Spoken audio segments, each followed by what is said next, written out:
नमस्कार सगळ्यांना. माझं नाव स्वप्नील पुराणिक. स्वप्न स्टडीज ऑनलाईन एज्युकेशन सातारा आणि पुणे याचा मी संचालक.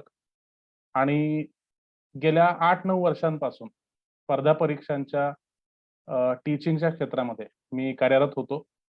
आणि मागच्या वर्षी जसा हा कोरोना पिरियड सुरू झाला, भरपूर मोठ्या प्रमाणामध्ये विद्यार्थ्यांची गैरसोय व्हायला लागली होती. गाईडन्स कुठे अवेलेबल नव्हतं, पुस्तकं अवेलेबल नव्हते, नोट्स अवेलेबल नव्हत्या. मग त्यामुळे पूर्ण महाराष्ट्रात माझे जे विद्यार्थी होते, पुण्यातले असतील, मुंबईमधले असतील, तर सगळ्या विद्यार्थ्यांनी मला मिळून रिक्वेस्ट केली, की सर ऑनलाईन पद्धतीने काहीतरी तुम्हाला सुरू करता आलं तर प्लीज तुम्ही असं एखादं प्लॅटफॉर्म, एखादा व्यासपीठ सुरू करा, की जेणेकरून आम्हाला एमपीएससीची, यूपीएससी तयारी सुरू करता येईल. आणि मग त्या अनुषंगाने स्वप्न स्टडीज ऑनलाईन एज्युकेशनची सुरुवात आम्ही केली. श्रीमंत उदयनराजे भोसले यांच्या मार्गदर्शनाखाली यांनी स्वप्न स्टडीज ऑनलाईन एज्युकेशनचं उद्घाटन केलं, आम्हाला सपोर्ट केला. त्यानंतर मग बऱ्याच दिवसात म्हणजे थोड्याच वेळामध्ये पूर्ण महाराष्ट्रामध्ये विद्यार्थी आम्हाला जॉईन होत गेले. स्वप्न स्टडीजचं ॲप आपण लॉन्च केलं आणि ते सुद्धा महाराष्ट्रातले हजारो विद्यार्थी यूज करत आहेत. स्वप्न स्टडीजचं यूट्यूब चॅनल आहे. त्यामार्फत देखील एमपीएससी असेल, यूपीएससी असेल आणि ज्या काही स्टेट आणि नॅशनल लेवलच्या ज्या काही स्पर्धा परीक्षा आहेत, त्यांची तयारी करणारे हजारो विद्यार्थी स्वप्न स्टडीज ऑनलाईन एज्युकेशन सातारा आणि पुणे याच्याशी जॉईन झालेले आहेत.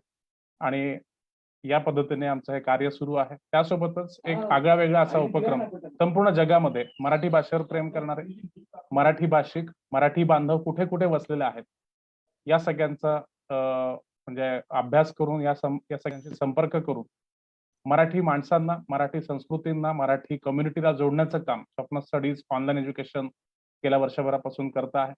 खरं तर हा प्रवास फार जुना आहे. अनेक वर्षांपासून म्हणजे गेल्या 2.5-3 वर्षांपासून आम्ही या सगळ्यांशी संपर्कामध्ये आहोत, संपर्क करायचा प्रयत्न करतो आहोत. मग त्यामध्ये पाकिस्तान असू द्यात, US असू द्या, युरोप असू द्यात, इव्हन आफ्रिकन कंट्रीज असतील काही, त्यानंतर काही म्हणजे साऊथ ईस्ट एशियन कंट्रीज असतील, जसं फिजी सारखा देश असेल.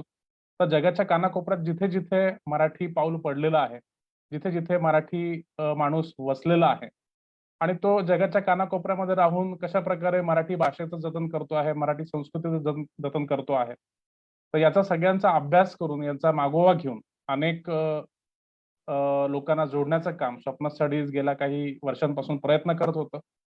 आणि मग त्या प्रोसेसमध्ये आम्हाला यश आलं. पाकिस्तानमधली मराठी कम्युनिटी आमच्याशी जॉईन झाली. त्यामध्ये श्री विशाल राजपूत असतील, पाकिस्तानमधील मराठी कम्युनिटीचे ऍक्टिव्ह सदस्य, ते मराठी कम्युनिटीसाठी सोशल वर्क असं भरपूर करत असतात. मग ते आमच्याशी जॉईन झाले आणि या प्रोसेसमध्ये जवळजवळ 150 फॅमिलीज, पाकिस्तानच्या 150 फॅमिलीज आमच्या या स्वप्न स्टडीज ऑनलाईन एज्युकेशनशी जॉईन झालेल्या आहेत. दर रविवारी ऑनलाईन पद्धतीने आपल्याकडे ऑनलाईन लेक्चर्स होत असतात, मराठी भाषेचे धडे त्यांना दिले जातात. आणि मी सगळ्यांना सूचना देऊ इच्छितो की श्रीमंत भूषणसिंग होळकर हे आपल्याशी जॉईन झालेले आहेत. मी त्यांचं स्वागत करतो.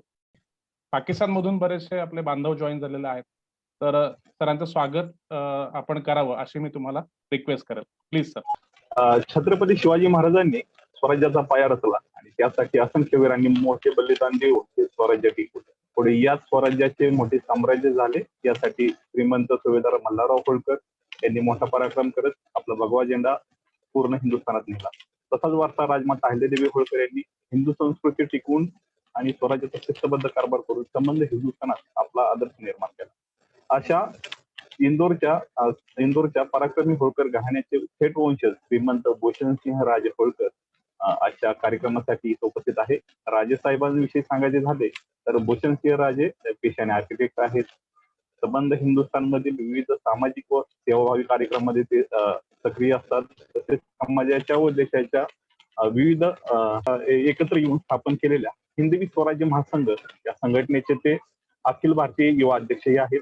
अशा समस्त युवकांचे स्फूर्तिस्थान असलेल्या श्रीमंत भूषणसिंह राजे होळकर यांचं या जागतिक मराठी व्यासपीठावर राजमाता अहिल्यादेवी होळकर यांच्या जयंतीनिमित्त मी हार्दिक असं स्वागत करतो आणि राजेसाहेबांना विनंती करतो की आपलं बहुमूल्य मार्गदर्शन आपण करावं. धन्यवाद.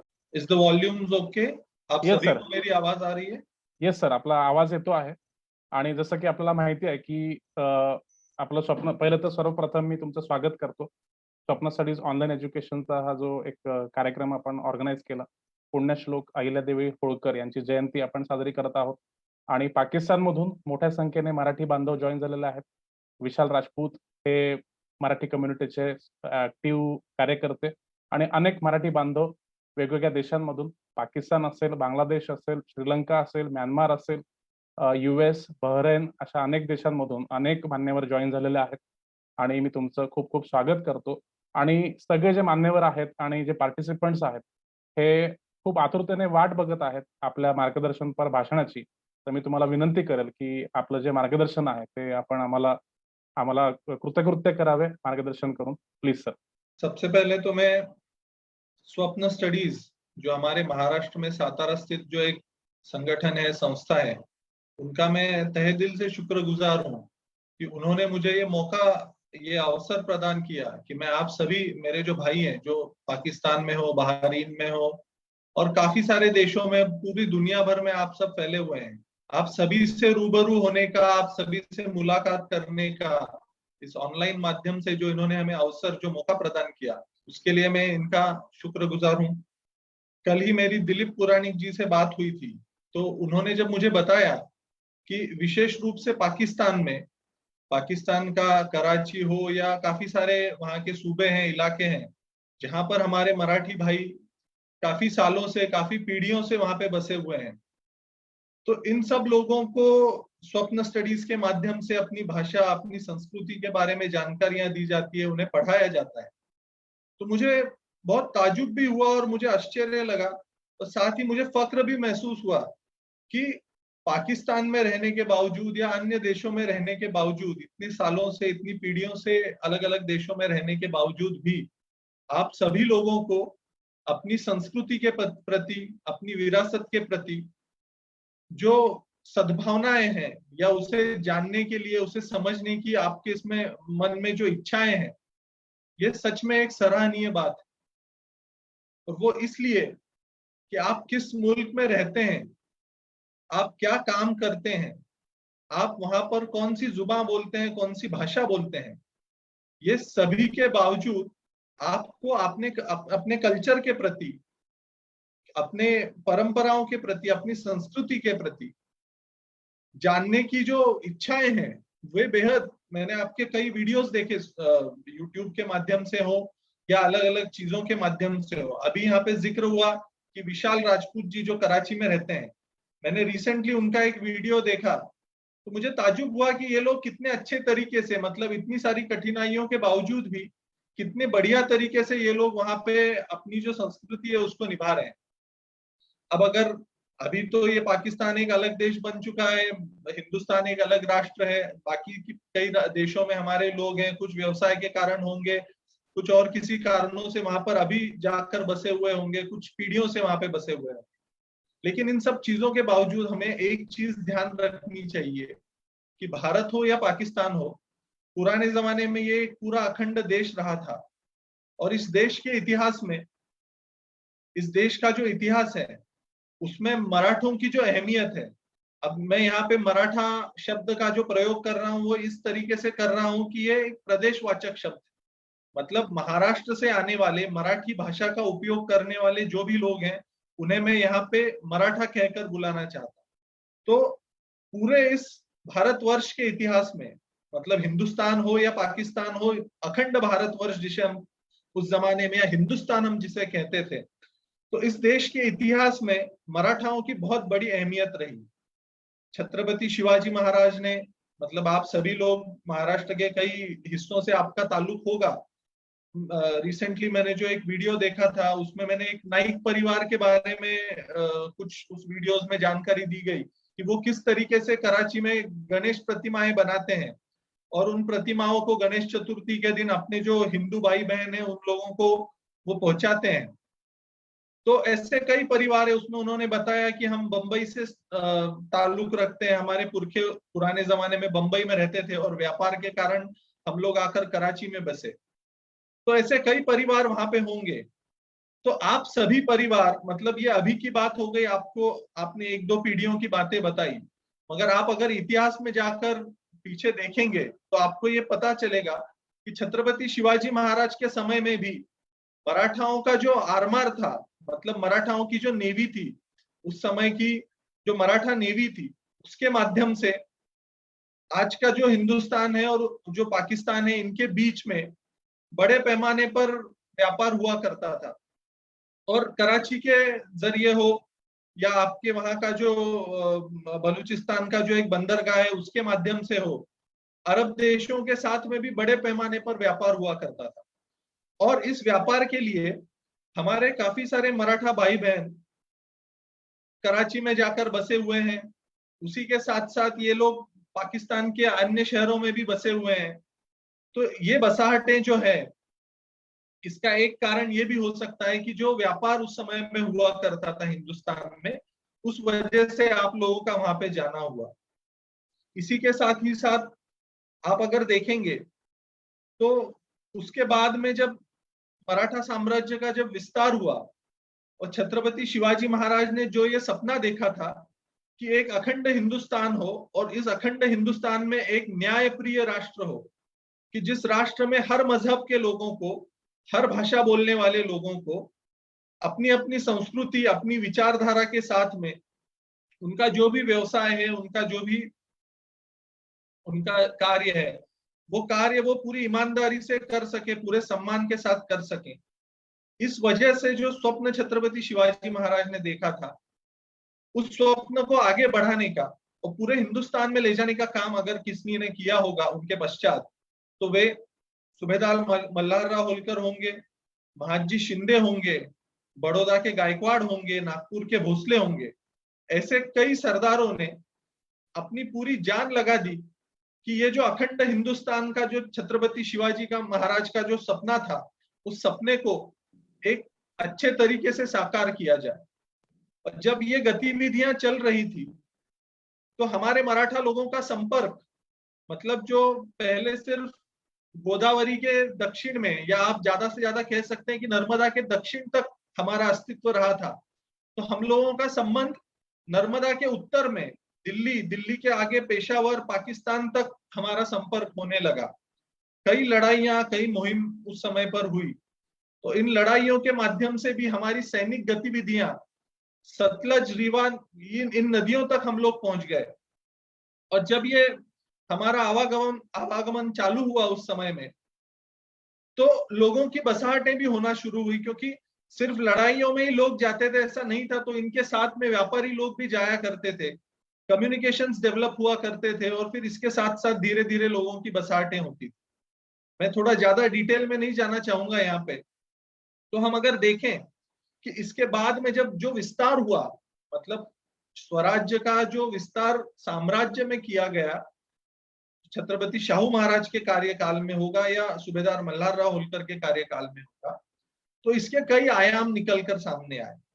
और उसी में फिर आगे चलकर जब पानीपत की लड़ाई हुई, तो इस पानीपत की लड़ाई के वक्त में अफगानिस्तान से जो वहां के जो बादशाह थे अहमद शाह अब्दाली, वो जब हिंदुस्तान पर चलकर आए तो मराठों ने उनका डटकर मुकाबला किया।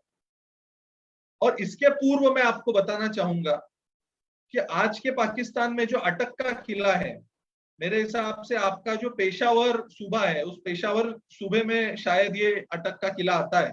तो इस अटक के किले तक हम मराठा जो साम्राज्य था उसे लेकर गए। काफी महीनों तक, या ज्यादा से ज्यादा मैं कह सकता हूं कि 1 साल तक हम मराठाओं का उस पर वर्चस्व रहा, अटक के किले पर। और एक तरीके से आप देखें कि आज के महाराष्ट्र की सीमा, मतलब उस जमाने में पाकिस्तान के जो आज का जो अटक है वहां तक पहुंच गई। तो इसके बाद में आप अगर देखें तो पानीपत की लड़ाई हुई। पानीपत की लड़ाई के पश्चात निश्चित रूप से हम उसे पराजय नहीं कहेंगे, लेकिन उसके बाद में जो खैबर खिंड से जो हमारे पे ऊपर आक्रमण हुआ करते थे, वे आक्रमण सारे रोक दिए गए। और इस लड़ाई में काफी सारे हमारे युद्धबंदी, जिन्हें हम कैदी बोल सकते हैं, भी हुए। और इन कैदियों को हिंदुस्तान से अफगानिस्तान की तरफ जो इनका मार्गक्रमण हुआ अहमद शाह अब्दाली का, उस समय साथ में ले जाया गया। और काफी सारे लोग इस बीच बलूचिस्तान में बस गए, बलूचिस्तान के जो अलग अलग कबीले थे उनके साथ में ये लोग वहां पाकिस्तान में बस गए, और आज भी इन लोगों का वहां पे वास्तव्य हम देख सकते हैं। बलूचिस्तान का इलाका हो या अन्य कई इलाके हो जो अफगानिस्तान से लगे हुए सीमावर्ती इलाके हैं, आज भी आप इन लोगों में पाएंगे। आज इस YouTube के माध्यम से हम लोग काफी सारे लोगों की संस्कृति परंपराओं को देख सकते हैं। तो आज भी आप अगर देखेंगे तो इन लोगों में नाम रखने की प्रथाएं हो, त्योहार मनाने की तरीके हो, अलग अलग रीति रिवाज हो, तो इनमें और आज के हिंदुस्तान में बसे हुए लोगों में काफी सारी समानताएं हैं। तो मैं ये कहना चाहता हूं कि भले मुल्क जुदा हो, भले हमारे बीच में कई सरहदें हो, आपकी जो बोली भाषा है, आपके जो पहराव है वे भले बदल गए हों, लेकिन आज भी आप में और हम में जो भाईचारा है वो किसी न किसी रूप से जीवित है। इसमें मैं एक और चीज ऐड करना चाहूंगा कि ये एक बड़ा ही रोचक ऐतिहासिक तथ्य है कि आज के पाकिस्तान के जो कायदे आजम हैं, मोहम्मद अली जिन्ना, जिन्हें हम फादर ऑफ पाकिस्तान भी कहते हैं, तो मोहम्मद अली जिन्ना साहब किसी जमाने में 1950 1925 के दौर में हमारे होलकर परिवार के वकील रहा करते थे जब वे मुंबई से प्रैक्टिस किया करते थे। तो ये भी एक संजोग की बात है, पाकिस्तान से एक ऐसा भी रिलेशन हमारे परिवार का पुराने जमाने में रहा। आज हम आपसे रूबरू हो रहे हैं, उसका जो मुख्य मकसद था वो ये है कि कल 31 मई को पुण्य श्लोक अहिल्या मां साहब, जो सूबेदार मल्हार राव होलकर की बहू थी, जिन्होंने पूरे हिंदुस्तान में हिंदू संस्कृति की बजाय मैं ऐसा कहना चाहूंगा कि भारतीय संस्कृति को जीवित रखने का कार्य किया, उन मां साहब की कल हम जयंती मनाने जा रहे हैं। जयंती आप इसे कहें या आपकी भाषा में आप इसे जन्म शताब्दी कहें या जो भी आप कहते हैं, मैं कोशिश कर रहा हूं कि आपको मैं जो बता रहा हूं वो सारी चीजें समझ में आए। तो वो हम मनाने जा रहे हैं, और इस महान व्यक्तिमत्व के बारे में, इस व्यक्तित्व के बारे में जब हम बात करते हैं तो इन्होंने सारी सीमाओं के परे जाकर, आप अगर देखें तो उस जमाने में इनका जो राज्य रहा था वो हिंदुस्तान में जो आज का जो मध्य प्रदेश है, जिसे मालवा कहते हैं, पुराने जमाने में मालवा कहा करते थे, और आज मालवा एक उसका मध्य प्रदेश का एक भाग बन चुका है। तो इस इलाके पे होलकरों की सत्ता थी, इस इलाके पे होलकरों का राज हुआ करता था। किंतु अहिल्या मां साहब ने जो कार्य किया उसका अगर आप विस्तार देखेंगे या कहां तक उन्होंने कार्य किया, तो उसकी आप इमेजिन कर सकते हैं कि आज का जो हिंदुस्तान है उसमें जो आखिरी छोर है, कन्याकुमारी, रामेश्वरम, इन इलाकों तक पुण्य श्लोक अहिल्या मां साहब का कार्य रहा। उसके बाद में आप अगर देखें तो सोमनाथ, जो गुजरात का आखिरी छोर है, वहां तक मां साहब का कार्य रहा। नेपाल आप देख सकते हैं, पशुपतिनाथ, वहां तक मां साहब का कार्य रहा।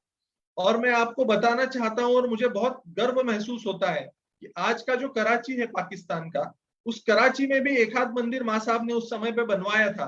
मैं आज आपको उसका नाम तो निश्चित तौर से नहीं बता पा रहा हूं, लेकिन मुझे अच्छी तरीके से याद है कि कराची में भी एक मंदिर का निर्माण मां साहब द्वारा किया गया है।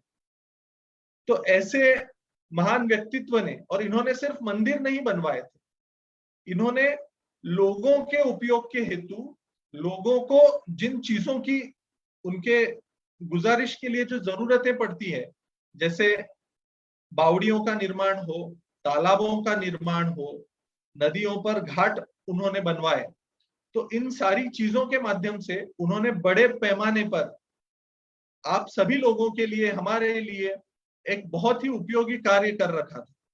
और इसीलिए आज इतने वर्ष हो जाने के बावजूद भी हम जब मां साहब को याद करते हैं, उनकी जयंती हो या उनकी पुण्यतिथि हो, तो इतने सालों के बावजूद भी हम लोगों के मन में उनके प्रति जो सद्भाव है, उनके प्रति जो आदर की भावना है, उसे जब हम देखते हैं तो हमें बहुत ही गर्व महसूस होता है कि हम इस परिवार में हमने जन्म लिया, कि जहां पर पुण्य श्लोक अहिल्या मां साहब हो, सूबेदार मल्हार राव होलकर हो या महाराजा यशवंतराव होलकर जैसे लोगों ने शासन किया।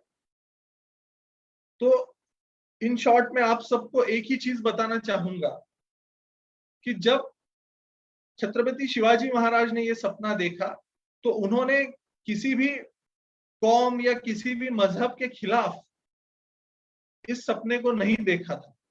उन्होंने जो सपना देखा था वो सबके लिए देखा था। आप अगर देखें तो आज के जमाने में जिस तरीके से इसको एक मजहबी ढंग दिया जा रहा है, ये बहुत ही गलत है। मैं ये इसलिए कहना चाहता हूं कि हमें हमेशा यही सिखाया गया, या फिर हमारे मराठी कल्चर में, या हमारे किसी भी आप कौम के धर्म को ले लीजिए, किसी भी कौम के धर्म ग्रंथ को ले लीजिए, किसी भी मजहब के किसी भी आप संत हो, फकीर हो, महात्मा हो, जिन्होंने हमें उपदेश किए, उनकी आप सबकी सीख ले लीजिए, तो आपको एक चीज बड़ी बेहतरीन इन सब में से कॉमन सामने आएगी। वो ये थी कि इन सभी ने हमें एक ही बात बताई कि आप किसी भी मुल्क में रहें, आप किसी भी देश में रहें, किंतु आपकी जो वफादारी है वो अपने जहां पर आप रहते हैं उस देश के प्रति हमेशा होनी चाहिए। लेकिन इसका मतलब ये तो नहीं कि हम अपनी संस्कृति, अपनी भाषा, अपनी परंपराओं को भूल जाएं। आज आप भारत का ही उदाहरण या भारत का ही आप एक एग्जाम्पल ले सकते हैं। तो आज आप भारत में देखेंगे कि अलग अलग प्रांत हैं जिन्हें आप पाकिस्तान में सूबा कहते हैं।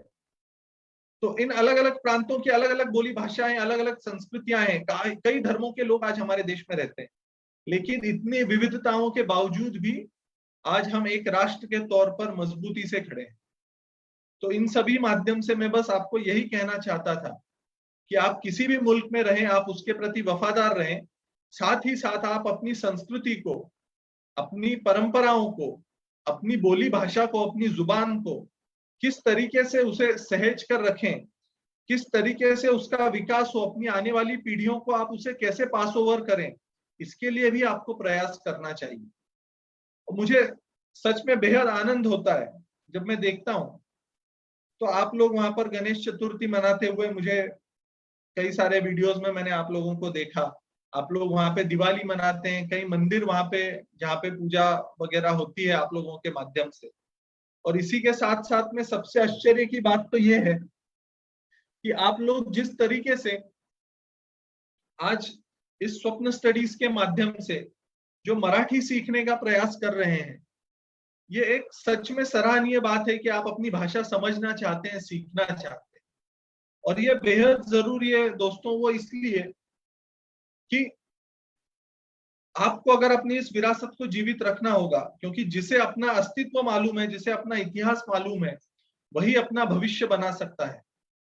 और आपको अपनी आने वाली पीढ़ियों का अगर उज्जवल भविष्य चाहिए है, उसके प्रति आप अगर सजग हैं, तो निश्चित तौर से आपको अपनी इन परंपराओं को अच्छी तरीके से जीवित रखने का प्रयास करना चाहिए। और इस प्रयास का जो मुख्य माध्यम है वो अपनी भाषाएं हैं। आप राजस्थान से हो, वहां पे बसे हुए लोग, आप गुजरात से हो, आप कहीं से भी हो, अपनी अपनी भाषाओं को जीवित रखने का प्रयास कीजिए, मराठी को जीवित रखने का प्रयास कीजिए। इस माध्यम से आपको नई चीजें, अपनी संस्कृति के बारे में जानकारी मुहैया होने के लिए काफी मदद होगी, और आप आने वाले समय में अपनी संस्कृति को इन सारी विपरीत परिस्थितियों के बावजूद भी जीवित रख पाएंगे। इसलिए इन भाषाओं का आप जो अभी सीख रहे हैं, इसका बेहद महत्व है। आज मैं आपका काफी ज्यादा समय नहीं लेना चाहूंगा, लेकिन मैं आपके ही देश का एक अच्छा उदाहरण यहाँ पे प्रस्तुत करना चाहता हूँ कि आपका जो पाकिस्तान का जो सूबा है सिंध, उस सिंध में हमारे राजस्थान से लगा हुआ एक इलाका है जिसे अमरकोट के नाम से जाना जाता है। तो मुझे बेहद फक्र महसूस होता है जब मैं इनके बारे में जानता हूं या देखता हूं। वहां के जो राणा है हमीर सिंह जी, क्या अच्छे तरीके से इन लोगों ने अपनी संस्कृति और अपनी विरासत को सहेज कर रखा हुआ है। तो इन लोगों से हमें सीखना चाहिए, और इसी तरीके से सरहदों, सीमाओं के परे जाकर हम सब लोगों को एक दूसरे से जुड़ना चाहिए, हम एक दूसरे के बारे में जानना चाहिए, और अपनी इन संस्कृतियों को, विरासतों को किस तरीके से हम जीवित रख सकें, इसके लिए हमें प्रयास करना चाहिए। मैं पुनः एक बार स्वप्न स्टडीज के हमारे श्री दिलीप पुराणिक जी से मैं उनका बहुत बहुत शुक्रगुजार हूं और मैं उन्हें बधाई देता हूं कि आने वाले समय में भी वे आप लोगों को इसी प्रकार से गाइड करते रहें, आप सभी लोगों को अपनी संस्कृति से, अपनी परंपराओं से रूबरू कराते रहें और आप सभी का हमसे जुड़ाव इसी तरीके से बना रहे। दोनों देशों के बीच में जिस प्रकार के तनाव आज चल रहे हैं, आज हम करतारपुर कॉरिडोर की बात करते हैं तो एक जो गेटवेज खुल रहे हैं धीरे धीरे, इस माध्यम से आपसी दूरियां जो है वो कम होने लगेंगी और मैं आशा करता हूं कि आने वाले समय में आप हमसे मिल पाएंगे और हमें बेहद आनंद होगा आप सभी से मुलाकात करके। धन्यवाद। आप सभी से बातचीत करके मुझे बेहद अच्छा लगा।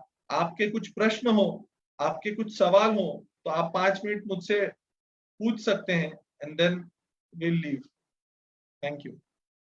Thank you so much Bhushan Singh Raje Holkar साहेब. खूप खूप धन्यवाद. खूप उत्कृष्ट उदाहरणं देऊन आणि उत्कृष्ट आपण आम्हाला मार्गदर्शन केलेलं आहे. मी विशाल राजपूतला रिक्वेस्ट करेल की आपल्याशी जरा म्हणजे आभार प्रकट करावेत. सर, आज के कार्यक्रम में श्रीमद भूषण सिंह राजे होलकर सर इतना अपना कीमती समय निकाल कर आए, उनके लिए हम तहे दिल से बहुत शुक्रगुजार हैं और बहुत एक अच्छी एक हिस्ट्री भी बताई और बहुत अच्छा, जिसे सुनकर हमें बहुत अच्छा लगा। तो मैं उनका बहुत बहुत शुक्रगुजार हूँ कि उन्होंने इतने अच्छी स्पीच में और बड़ी डिटेल के अंदर बहुत सारी चीज़ें बताई और हम लोग यहाँ पर अपने मराठी समाज से जुड़े हुए हैं और अपने सारे ही त्योहार बहुत अच्छी तरीके से, बहुत फ्रीडम से और बहुत पीसफुली मनाते हैं और दिन ब दिन इस कार्यक्रम में और बहुत लोग जुड़कर इजाफा हो रहा है और हम बहुत खुशी से सर अपना त्योहार सेलिब्रेट करते हैं। इवन गणपति तो हम ऐसे सेलिब्रेट करते हैं जैसे कि दिवाली हो।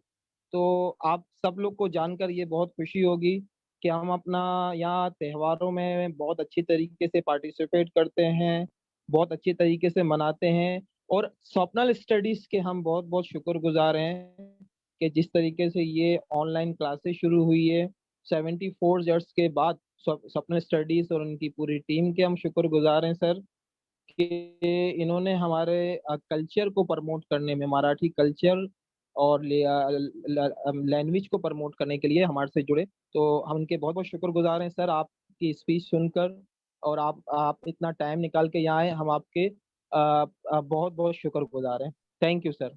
मैं एक बात सर कहना भूल गया कि होप करता हूँ, एक कोशिश हमारी यही है कि हमारे लोग कोविड का जो सिचुएशन है भगवान करे ये जल्द से जल्द खत्म हो। हमारे लोगों को वहाँ के मंदिर, तीर्थ स्थान, स्पेशली जो तीर्थ स्थान है, हमारी कम्युनिटी के लोगों को वहाँ आना है, वहाँ आने के लिए उत्सुक हैं। तो इस काम में जो भी हेल्प रहेगी तो आप लोग या स्वप्नल स्टडीज के माध्यम से या सर भूषण सिंह, श्रीमद भूषण सिंह राजे होलकर सर जी, मैं होप करता हूँ कि हमारी मराठा कम्युनिटी के लिए भी आप जो भी मदद लगेगी, वहाँ की पूजा पाठ स्थान, वहाँ घूमने फिरना या हमारी कोई पूजा पाठ के माध्यम से कोई भी हमारी यात्रा हो, उसमें आप बिल्कुल हमारे समाज की, हमारी मराठी कम्युनिटी की हेल्प करेंगे। Thank you sir. आपका स्वागत है, जरूर आइए, आप पधारिए। थैंक यू सर, बहुत बहुत विशाल जी, थैंक यू। आप